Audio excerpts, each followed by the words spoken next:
안녕하세요. 오늘은 구성기획과 취기비술에 대해서 이야기를 하겠습니다. 아마도 지식살롱 시즌1의 마지막 영상이 될 것 같고요. 이후로는 한두 차례 스트리밍을 하고 시즌2로 넘어갈 예정입니다. 그동안의 성원에 정말 감사드립니다.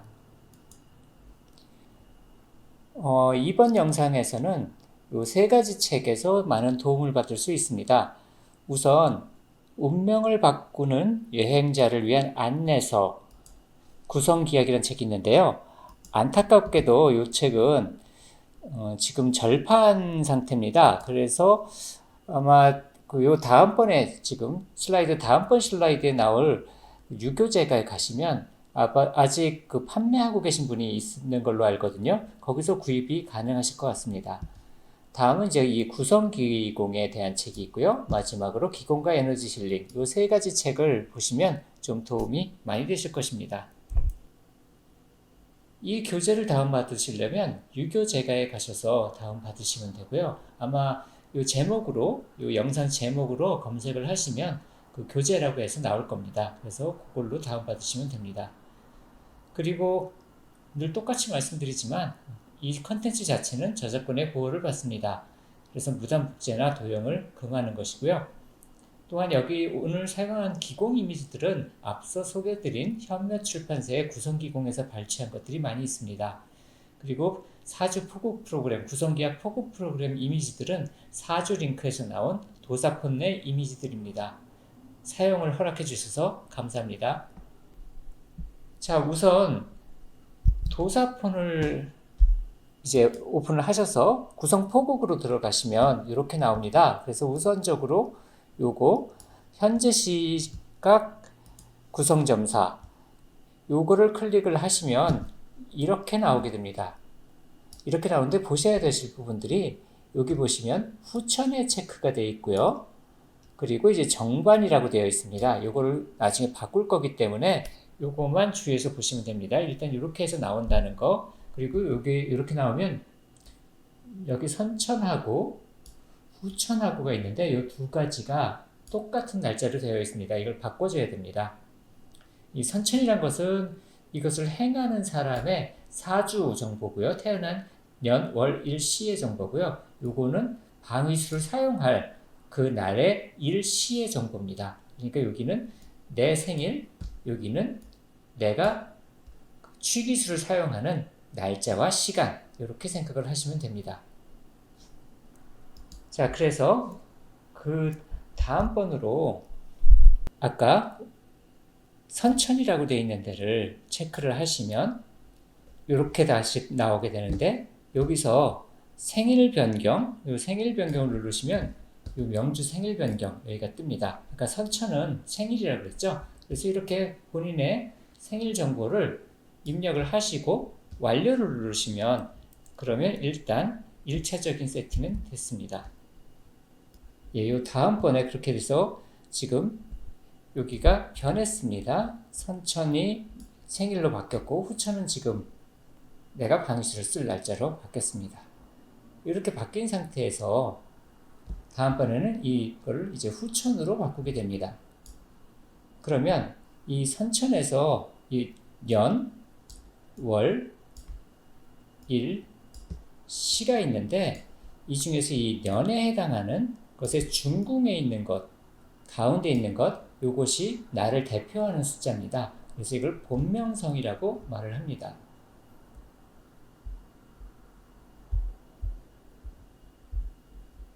예, 본명성이라고 말을 합니다. 그래서 요거를 이제 후천으로 바꾸면 후천은 지금 내가 방위수를 쓰려고 하는 요 일시라고 그랬잖아요. 요 일시에 해당하는 건데 보시면 달라진 게 이렇게 나를 뜻하는 이가 칸의 색깔이 바뀌었다는 겁니다. 이렇게 됐으면 이제 내가 이 날짜에 이 방위에 어떻게 작용하는지를 볼 수 있게 된 것이기 때문에 여기까지 세팅을 하셔야지 됩니다. 다음으로 아까 했던 거 후천으로 체크했죠. 그 다음에 우리는 방향을 볼 거거든요. 방향을 체크를 하고요. 그 다음에 일시, 아까 일시로 한다고 그랬죠. 그래서 일시 이렇게 세 가지를 체크하시면 이렇게 나옵니다. 자, 보시면 아시겠지만 여기 방위가 나오거든요. 이 방위가 이런 식으로 되어 있습니다. 그래서 보통 이게 하나가 30도 정도가 됩니다. 그래서 어떨 때는 30도와 60도로 방위를 사용할 때 적용하기도 하고요. 이걸 45도로 해서 적용하는 경우도 있습니다만 방위술에서는 주로 30도, 60도로 본다라고 생각해 주시면 될 것 같습니다. 자, 그러면 이제 이렇게 봤으면요. 여기서 이제 5대 흉방에다가 다섯 개의 흉한 방위에다가 이제 2개의 또 다른 흉방이 있어서 다 합쳐서 7대 흉방이라는 게 있습니다. 7개의 흉한 방위가 있는데 얘들을 먼저 없애보겠습니다. 먼저 5대 흉방은 오황살이 있고요. 그 다음에 오황살의 반대에 해당하는 암검살이 있습니다. 그리고 본명성, 아까 본명성이 우린 이였죠. 여기서는 이하고 이의 반대쪽에 해당하는 곳, 이걸 본명살, 복면, 적살이라고 합니다. 그리고 파라는 것이 있습니다. 그러니까 암, 파, 오, 이 이렇게다가 이의 반대편 이렇게까지가 안 좋은 궁이 되겠죠. 그러면 이제 A하고 P가 써 있는 여기는 못 쓴다는 거겠죠. 그 다음에 여기 A도 못 씁니다. 아까 O 있는 칸 못 쓴다고 했죠. 그리고 여기도 못 씁니다. 그리고 E 있는 칸 못 썼고, 그리고 E 있는 칸의 반대편인 여기 못 썼고요. E 있는 칸 못 썼고, 여기 못 썼습니다. 자, 그럼 보시면 아시겠지만 여기 못 썼고, 여기 못 쓰고, 여기 못 쓰고, 여기 못 쓰고, 여기 못 쓰고, 여기 못 씁니다. 그러면 이제 남는 거는 여기하고 여기만 남습니다. 우리는 방위술이기 때문에 이 가운데는 항상 어떻게 쓸 수가 없습니다. 방위가 없잖아요. 이 가운데는 그러니까 못 쓰니까 지금 이렇게 5대 흉방을 제외하고 나니까 이 두 가지만 남았습니다. 여기하고요, 여기하고요. 그러면 이제 7대 흉방이라고 할 때는 그것이 이제 살기방과 사기방을 피해야 되거든요. 살기방과 사기방을 피하는 법을 말씀드리겠습니다. 자, 동일하게 이제 이렇게 표시가 됐을 때 우리가 지금 이흑토성이었잖아요. 여기서 중요한 건 이가 토라는 거를 알 수 있습니다. 그래서 이가 토니까 이흑토성 여기죠. 자, 그러면 일단 생기, 비화, 퇴기, 여기는 기란 쪽에 속하지만 지금은 일단은 기란 거를 구분하는 것보다는 흉한 걸 빼는 거니까 살기방과 사기방 이 두 가지를 뺄 겁니다. 그럼 이육토성에서는 일자하고 3, 4, 1, 3, 4가 쓰여져 있는 칸이 역시 살기방과 사기방이 됩니다. 그러면 다시 돌아가서 한번 볼까요? 아까 여기서 못 쓴 데가 이렇게 못 썼고요. 이렇게 못 썼죠. 근데 1, 3, 4도 못 쓴다고 그랬어요. 그래서 1은 여기니까 뭐 어차피 못 쓰는 방이라서 상관이 없는데 여기 3이 있고 여기 4가 있네요. 그러면 결국 어떻게 되겠어요? 이날 이 시간은 아무 방위도 못 쓴다는 얘기죠. 그러면 어떻게 해야 될까요? 당연히 다른 시간대를 보면 되니까 여기 후시라든지 이렇게 전시, 이렇게 시간을 바꿔가면서 이것이 기란 방위가 나올 수 있도록 흉한 방위를 피할 수 있도록 합니다. 만약에 기란 방위가 2개가 있다 그러면 그때 사용하는 것이 평길인가 대길인가 이제 그걸로 구분을 하게 됩니다. 아까 여기서요.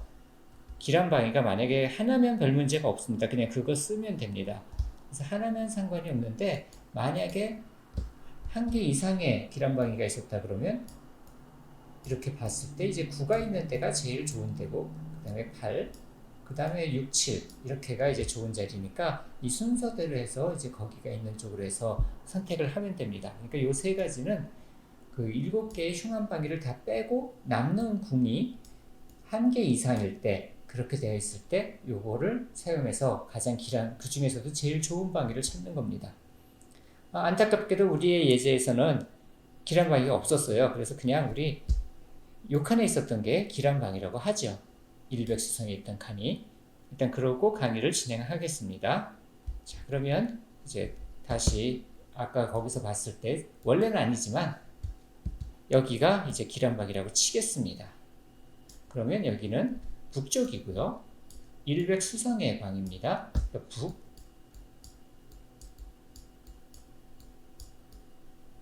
그리고 1, 이 두 가지가 중요합니다. 요거를 좀 기억해 주세요. 자, 이제 우리는 기공을 하는 거니까 그 기를 느낄 수 있어야 됩니다. 대부분의 분들은 기를 느끼는데 문제가 없다고 생각을 하는데 잘 못 느끼시는 분들은 여기서는 굉장히 복잡한 기감을 원하는 것이 아니기 때문에 이렇게 손을 가까이 했다가 멀리 했다가 이걸 이렇게 반복하면서 양쪽 손을 반복하면서 이 가운데의 어떤 느낌이 열기도 좋고 서로 밀어내는 힘도 좋고 그런 것이 발생할 때까지 이걸 해봅니다. 잘 안되면 숨을 멈추고 손바닥을 많이 비빈 다음에 해보면 좀 더 민감하게 느낄 수 있습니다. 그렇게 해서 여기에 뭔가 기의 느낌, 어떤 밀어내는 느낌이라든지 어떤 느낌이 생기면 그 다음에는 그걸 좀 더 밀어서 양쪽에서 밀어가지고 좀 더 압축을 해보면 이렇게 반발력이 조금 더 강해지거든요. 그러면 다시 그 반발력으로 이렇게 좀 멀리 했다가 다시 또 이제 밀어 넣어보고 이렇게 왔다 갔다 하면서 그 기감을 느끼는 것이 중요합니다. 자, 다음으로는 아까 우리는 일백수성을 쓰기로 했죠. 그러면 일백수성은 이 회음부 요 부분이 이제 일백수성에 해당하는 부위입니다. 그러니까 우리는 기를 여기서 발동시킬 겁니다. 그래서 이제 이렇게 되고 이거는 12시위라고 그래서 이제 구궁이 이렇게 12칸으로도 구분이 되는데 그것에 해당하는 배치도가 됩니다. 다음은 우리가 이제 일백수성을 쓸 거잖아요. 여기요. 그럼 요 9칸이잖아요. 요 9칸을 여기에서도 볼 거예요. 이렇게 9개 칸이 구궁도에 해당합니다. 이렇게 새끼손가락을 빼고 이렇게가 이제 구궁도가 돼서 요 9칸이 배치가 여기 옆에 그림과 동일하게 됩니다. 그러면 만약에 우리가 사용하는 게 일백수성이잖아요. 그러면 이게 어디가 되냐면 여기가 되겠죠. 여기요. 양쪽 손에. 그러면 이 엄지손가락의 끝을 여기다가 갖다 대는 겁니다. 엄지손가락의 끝을 여기다가 갖다 대는 것이죠. 예. 만약에 팔백토성이 여기라고 해보죠. 여기라고 해보면 어디가 될까요? 이쪽 손에서는 여기가 되고요. 이쪽 손에서는 여기가 됩니다. 그래서 요 칸은 이쪽 손에서는 여기를 갖다 대는 거고 이쪽 손에서는 여기에다 갖다 대는 겁니다. 그렇게 해서 이제 손가락을 대는 것입니다. 자, 그렇게 해서 이제 요거를 그렇게 손가락을 대서 수인을 짓는다. 일단 우리는 1번에 해당하는 일백수성이니까 여기에다가 엄지손가락을 갖다 댈 겁니다. 여기에다가 엄지손가락을요. 그리고 아까 조금 전에 우리가 이제 여기에서 이 부분이었죠. 일백수성이. 손가락과 몸의 신체 부위, 그 두 부위가 이제 관여를 하게 되는 겁니다. 자, 이게 일백수성에 해당하는 그런 모습입니다. 여기가 일백수성 케이스입니다. 그래서 여기에 해당하는 거고요. 자, 아까 여기 말씀드렸던 것처럼 이 아래쪽에서 기감을 만들어내시고요. 손바닥을 이렇게 아래쪽으로 똑같이 아래쪽으로 내리고 손은 아까처럼 얘가 여기 되고 얘가 여기 되고 그렇게 손가락을 대는 겁니다. 그렇게 해서 손 모양을 그렇게 잡아가지고 이렇게 해서 여기를 아래쪽에 기운을 느끼고 있는 것입니다. 자, 그러면 나머지들도 마찬가지니까 한번 보도록 하겠습니다. 자, 요거의 이흡 특성입니다. 손가락 위치나 이런 것들을 그거만 다시 한번 보시면 되는데요. 그러면 이제 일단 여기이기 때문에 몸에서는 여기에 해당했고요. 손을 요 위치에 놓는데 손가락의 모습을 어떻게 할까요? 여기니까 엄지손가락이 여기를 대겠죠? 그리고 여기니까 엄지손가락을 여기다 댈 겁니다. 그렇게 해가지고 양쪽 손이 다른 지점을 짚어서 그 기를 느끼게 되는 것입니다. 나머지들도 마찬가지입니다. 여기 3번, 3, 4, 5, 6. 5는 없습니다. 중앙이니까요. 그리고 여기가 7, 여기가 6입니다. 7, 8, 9 이렇게 해서 그 9가 제일 위니까 이제 저 위쪽에서 하게 되는 이런 식으로 구성 기공을 하게 됩니다. 그럼 정리를 한다 그러면 이게 어떻게 되는 거냐면 일단 구성 취기술로 좋은 방위를 찾았잖아요. 그럼 그 시간에 그쪽 방위로 여행을 간다든지 이렇게 해서 그 장소에 도착한 다음에 지금 이런 방식으로 해당되는 방위를 바라보면서 기운을 받으면 취기가 됩니다. 그리고 그 기운을 거기까지 가는 게 힘들면 보면 내가 이걸 뽑아봤는데 너무너무 좋은 시간이 있어요. 그러면 그쪽 기운을 받으면 됩니다. 그 기운이 어떤 종류로 작용할지는 구성계약 책을 조금 더 보시면 자세히 설명이 있으니까 어떤 특정 기운을 받았을 때 어떤 효과가 있을까 이런 것들은 좀 더 자세하게 그쪽에서 보게 되고요. 일단은 취기, 다시 말하면 해당 방위의 기운을 받을 때는 이렇게 합니다. 근데 중요한 점이 일단 북쪽이면 우리는 1로 해서 했잖아요. 근데 실제 방위수를 쓸 때는 여기가 7, 3 이렇게 두 개가 될 수 있어요. 두 개가 될 거예요. 그래서 이 두 개 숫자 중에 더 길한 숫자의 효과가 나타난다 생각하시면 됩니다. 그 각각의 그 글자의 효과들은 그 구성계약 책들이나 그 인터넷에서 검색해 보시면 그 상의가 나오니까 그 상의를 가지고 어떤 기운을 내가 받았구나 이렇게 할 수도 있고요. 일단 좋은 기운을 받았으면 다 좋아지니까 굳이 어떤 기운이다를 구분 안 해도 괜찮습니다. 자, 어떻게 이번에 좀 잘 이해를 하실 수 있으시겠나요? 예, 그러면 들어주셔서 감사합니다.